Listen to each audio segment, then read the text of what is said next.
আজকে আমি আপনাদেরকে দেখাবো মাছের ফাঙ্গাস হলে কিভাবে তাদের চিকিৎসা করবেন।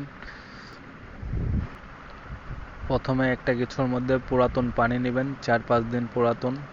নতুন পানি নেবেন না, এর ক্ষেত্রে মাছ মারাও যেতে পারে। পুরাতন পানি নিলে ওটাতে ভালো হবে। অল্প পরিমাণ আপনার মোটা লবণ দিবেন, ফ্রেশ যেটা বাজারে ফ্রেশ যেটা পাওয়া যায়, একটা নোংরা আর একটা একটু ফ্রেশ। এটা এটা ইউজ করলে আর কি মাছের ক্ষেত্রে ভালো। নোংরা হলে পানিটা ঘোলা হয়ে যাবে, নতুন এই লবণটাই ভালো। আর সুন্দরভাবে গুলায় নেবেন।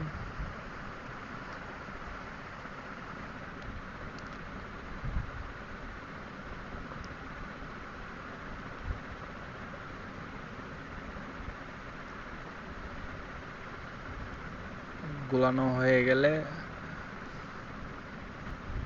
হয়ে গেলে রেনামাইসি ট্যাবলেট, এটা আপনার হলো ফার্মেসিতে পাবেন। ফার্মেসিতে বলতে আপনার পশু পাখির ওষুধ যেখানে বিক্রি করে ওখান থেকে পাবেন রেনামাইসি ট্যাবলেট। ট্যাবলেটের দাম একদম সীমিত, আপনার হলো 17 টাকা না 18 টাকা এমনই মেবি নিবে, আর এর থেকে কমও নিতে পারে। এটা অল্প পরিমাণ ইউজ করবেন, বেশি না। আমি এটা পাউডার করে রাখছি কোটার মধ্যে, অল্প পরিমাণ ইউজ করবেন, বেশি না। যেটা পানি হালকা পরিমাণ হলুদ হয়, গাঢ় হলুদ করলে মাছের ক্ষেত্রে অসুবিধা হবে।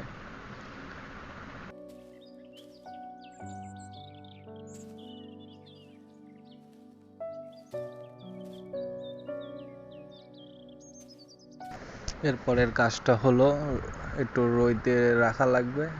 রোদে রাখার জন্য আমার কাছে কিছুই ছিল না, এই জন্য আমি একটা নিয়েছি, আপনার হলো অ্যাকোরিয়ামের ঢাকনা। এটাকে কি বলে মেবি আমি জানি না, ঢাকনাই আমি বললাম। ঢাকনার উপরে সুন্দর করে এটা সেট আপ দেবেন যেটা নড়ে না। এখন ওই পানিটা রোদে রাখবেন, রাইখে ওটার মধ্যে মাছ 2 থেকে 3 দিন রেখে দিলেই এতে ফাঙ্গাসটা মরে যাবে।